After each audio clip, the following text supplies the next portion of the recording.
Dios te bendiga. La pregunta que surge ahora es ¿por qué está la iglesia asustada? Por 13 años aproximadamente hemos estado pastoreando la misma iglesia, la misma congregación, Iglesia Cristiana Juan 3:16 aquí en Orlando.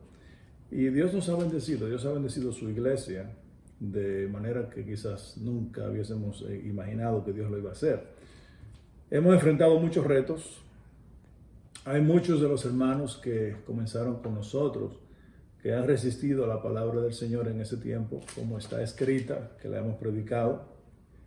Hoy, en base a lo que está pasando, muchos dan gracias al Señor, ya que lo que hemos predicado a través de los años, lo estamos viendo ocurrir delante de nuestros propios ojos.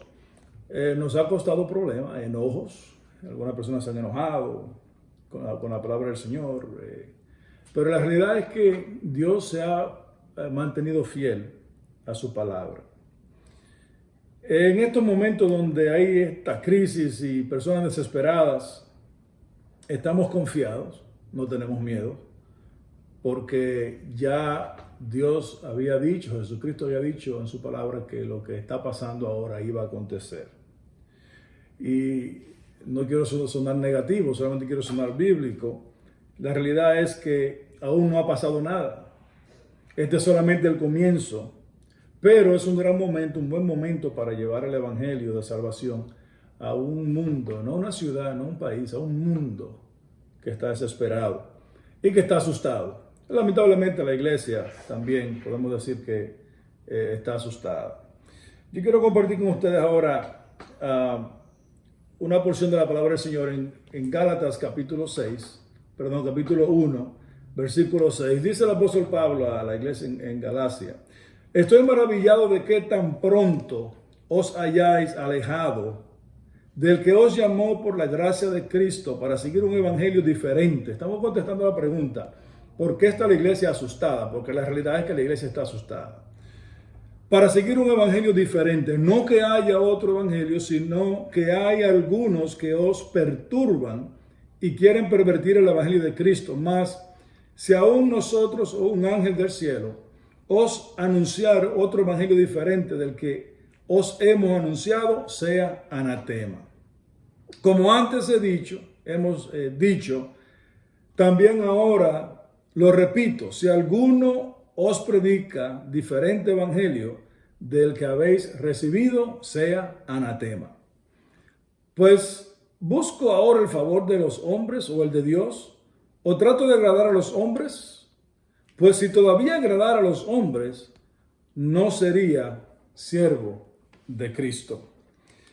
Esas palabras del apóstol Pablo, podemos decir que ¿a qué vienen al caso con la crisis que estamos pasando hoy? Bueno, hay hombres que están distorsionando el evangelio de Jesucristo. Dice Pablo en el 6 que estoy maravillado de que tan pronto os hayáis alejado del que os llamó por la gracia de Cristo para seguir un evangelio diferente. Desde el comienzo de la iglesia, entiéndase que estos son los inicios de la iglesia, ya habían hombres y mujeres o líderes que estaban distorsionando, creando su propia versión del evangelio. En este caso de Gálatas, estamos hablando de una iglesia donde se habían infiltrado personas que estaban tratando de llevar a la iglesia a judaizarse o a vivir bajo las leyes judías, hablando de la circuncisión, personas infiltradas que trataban de pervertir el evangelio de Jesucristo, añadiendo ritos a la salvación o para ser salvos. Pablo dice en Efesios 2:8, porque por gracia sois salvos, por medio de la fe. Y esto no es de vosotros, pues es don de Dios. Y luego dice que no es por obras, para que nadie se gloríe. Ahora, hoy también hay personas que están distorsionando el evangelio de Jesucristo. Hoy también hay personas que podemos decir nosotros, yo que me crié en un hogar cristiano y vi mis padres pastorear con limpia conciencia y con buen testimonio, yo puedo decir, y vi los misioneros que pasaron por nuestra ciudad, nuestros pueblos, en República Dominicana, en los campos, los pueblos, y yo puedo decir que hoy hay personas que están distorsionando, hay líderes que están distorsionando la iglesia de Jesucristo, el evangelio de Jesucristo, lo cual produce evangélicos asustados en medio de las crisis. Es un evangelio sin compromiso, un evangelio ligero, un evangelio que se trata a las personas con mucha suavidad, porque si no se trata con mucha suavidad se enojan y se pueden ir de la iglesia. Así es que están las cosas, ustedes lo saben. Un evangelio donde líderes tienen miedo de dar responsabilidad ministerial o de capacitar a hombres y mujeres, porque esos hombres y mujeres están muy ocupados en sus labores y funciones. Un evangelio donde no se puede hablar de que hay que pagar el precio por seguir a Jesucristo. Más bien, se puede predicar un evangelio que solamente te dé beneficios personales. Un evangelio, en algunos de los casos, se predica donde el infierno no existe. Solamente se habla de la gracia de Dios, de la misericordia de Dios, del favor de Dios, que vamos a gozar del favor, la misericordia y la gracia de Dios. Pero sin infierno, de eso es que nos libra la gracia, el favor y la misericordia de Dios, de la perdición eterna en el infierno. El apóstol Pablo también lo dice en Romanos, cuando todos pecaron están destituidos de la gloria del Señor, de la gloria de Dios. Ahora yo quiero hacer una pequeña comparación para ver si estoy hablando correcto o estoy incorrecto acerca de cómo se ha pervertido el evangelio y por qué la iglesia de Cristo está asustada en medio de esta crisis. Antes y ayer. Yo recuerdo cuando yo crecía, yo crecí en un pueblo de San José de Ocoa, de República Dominicana, y yo recuerdo que mi padre era pastor ahí en la iglesia, era del cuerpo pastoral, y yo recuerdo ver hermanos llegando al templo evangélico del pueblo de San José de Ocoa desde los campos. Llegaban en caballos, llegaban en burros, llegaban a pies, llegaban cruzando ríos, luchando con malezas en el camino, no con un virus, luchando con malezas, exponiendo sus vidas, cruzando ríos, quitándose los zapatos, hombres cargando a las mujeres y a sus niños para cruzar el río, solamente para llegar a la casa del Señor. Había un compromiso, una pasión por Cristo, pero era una pasión por Cristo, un compromiso que no salía solamente de ellos, bajaba del liderazgo, bajaba de los líderes. Un sacrificio, un liderazgo que se expresaba en sacrificio. Hombres poniendo sus carreras, poniendo sus bienes en suspenso o en hold, como decimos en inglés, solamente por amor al Evangelio de Jesucristo. Por un genuino amor al Evangelio de Jesucristo. Mira qué interesante. En aquel tiempo no habían carros para llegar al templo. Gracias a Dios que tenemos carros hoy. No había aire acondicionado. Para que tú veas por qué la iglesia está asustada. No había aire acondicionado en los templos. Gracias a Dios que hoy tenemos aire acondicionado. No habían alfombras bien cómodas para arrodillarnos antes del culto, para orar. Gracias a Dios que hoy hay alfombras. No había un sistema de luces, un escenario bien hermoso como tenemos en nuestros templos y un sistema de sonido sofisticado. Gracias a Dios que hoy lo tenemos. Pero sí había algo y era una pasión real por el evangelio. El único evangelio que existe. Esos evangélicos de antes, y hablando del tiempo apostólico, no estaban preocupados por el plan de retiro que ellos tenían. De hecho, ellos, todos, con la excepción del apóstol San Juan, fueron martirizados por la causa de Jesucristo. Mira lo que dice la palabra del Señor acerca de la pasión que había y la diferencia que había cuando hay un evangelio genuino y cuando no lo hay. Hechos 3 dice, Pedro y Juan subían juntos al templo a la hora novena, la de la oración. Y era traído un hombre cojo de nacimiento, a quien ponían cada día a la puerta del templo que se llama La Hermosa, para que pidiese limosna de los que entraban en el templo. El cojo, cuando vio a Pedro y a Juan que iban a entrar en el templo, les rogaba que les diesen limosna. Pedro, con Juan, fijando en él los ojos, les dijo, míranos. Entonces, él estuvo atento, esperando recibir de ellos algo. Más, Pedro les dijo, no tengo plata ni oro, pero lo que tengo te doy. En el nombre de Jesucristo de Nazaret, levántate y anda. Y tomándole por la mano derecha, le levantó y al momento se las firmaron los pies y los tobillos. Y eso fue un escándalo terrible en aquel pueblo. No tenían plata, no tenían oro, pero sí tenían poder de Dios, porque seguían el evangelio genuino.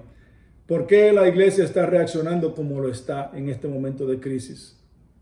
Es un evangelio diferente. ¿Será que la iglesia está viviendo un evangelio diferente? ¿Será que la iglesia está viviendo un evangelio sin responsabilidad dentro de la iglesia local? Un evangelio sin sacrificio. ¿Qué ha pasado con los hermanos? ¿Qué ha pasado? ¿Qué ha pasado? Un evangelio que invierte los valores, entretiene a personas dentro de los templos. Sí, amados hermanos, tenemos que trabajar. Sí, amados hermanos, tenemos que producir. Pero la realidad es que antes de tú ser quien eres como oficio o profesión, tú primero eres cristiano. Pablo dice en el segundo capítulo de Gálatas, con Cristo estoy, Gálatas 2:20, con Cristo estoy juntamente crucificado y ya no vivo yo, mas vive Cristo en mí. ¿Por qué está asustada la iglesia? Porque la iglesia cree que pertenece a este mundo. Y el apóstol Pablo dice en Filipenses 3, o sea, estamos preocupados porque el mundo se está acabando. Bueno, pero si somos creyentes y cantamos la canción, y si vivimos para Él, vivimos, y si morimos para Él, morimos, porque cuando llega la muerte salimos corriendo. No que quiero que nadie se muera, de ninguna manera. Pero cantamos, llévame Señor, pero cuando llegue el momento que el Señor te quiere llevar o te puede llevar, entonces sales corriendo. Filipenses, ¿por qué está la iglesia asustada? Bueno, creemos que pertenecemos a esta tierra cuando no pertenecemos a esta tierra. Creemos que somos plomeros o abogados o lo que sea, su profesión. Cuando antes de todo eso somos cristianos. Dice la Biblia en Filipenses 3:20, más nuestra ciudadanía está en los cielos, de donde también esperamos al Salvador, al Señor Jesucristo. La iglesia de Jesucristo está llamada a usar la posición donde Dios nos tiene, o la función o el oficio que Dios nos ha dado, con el fin de llevar el evangelio de salvación. Ya llegando al final de esta breve meditación, ¿cuál es la respuesta o la resolución del apóstol Pablo ante este tipo de líderes que están entreteniendo gente en las congregaciones? Amado hermano, tú tienes responsabilidad, yo tengo responsabilidad. La misma pasión que había en ti. Yo recuerdo que personas llegan a la iglesia o llegaban a la iglesia, ya no lo hacen porque los hemos corregido. Pastor, de donde yo vengo, en la ciudad que yo vengo, dábamos 7 cultos a la semana, uno el lunes, uno el martes y hasta el domingo. Y digo yo, ¿por qué no llegas a 2 cultos que damos en la semana a la iglesia? Y ahora muchos que están escondidos con esto del virus. Sépase que luego de este virus, si la palabra de Dios se va a cumplir, viene otro. O viene otra malicia. No quiero ser negativo, solamente estoy diciendo lo que dice Mateo capítulo 24. Muchos quizás van a decir, oh my God, ¿qué está diciendo? Y van quizás cambien el canal a partir de ahora porque no les gusta mucho. Porque la gente quiere escuchar lo que quiere escuchar. Dice la Biblia, Pablo le habla a Timoteo. Le dice que en estos tiempos la gente van a voltear el oído, ¿no? Porque quieren buscarse maestros que le digan lo que ellos quieren escuchar. Pero le dice a Timoteo, tú sigue predicando la palabra del Señor, el consejo completo de la palabra. Ahora, ¿cuál es la resolución para esos líderes que tienen gente añangotadas en las sillas de las iglesias, semana tras semana, masajeándole la espaldita, cambiándole los diapers? Mas si aún nosotros, o un ángel del cielo, os anunciare otro evangelio diferente del que hemos anunciado, sea anatema. Versículo 8. El versículo 9 dice, como antes lo he dicho, te lo voy a repetir en otras palabras. También ahora lo repito, si alguno os predica diferente evangelio del que habéis recibido, sea anatema. No importa quién sea, que trate de crear su propio evangelio, su propio modo del evangelio, un evangelio más dinámico, más atractivo. El evangelio nunca ha sido atractivo para el mundo, al contrario. El mundo rechaza el evangelio. Si no, pregúntale a Jesucristo. Hable en oración con él. A ver si no lo crucificaron. Eso trae la pregunta.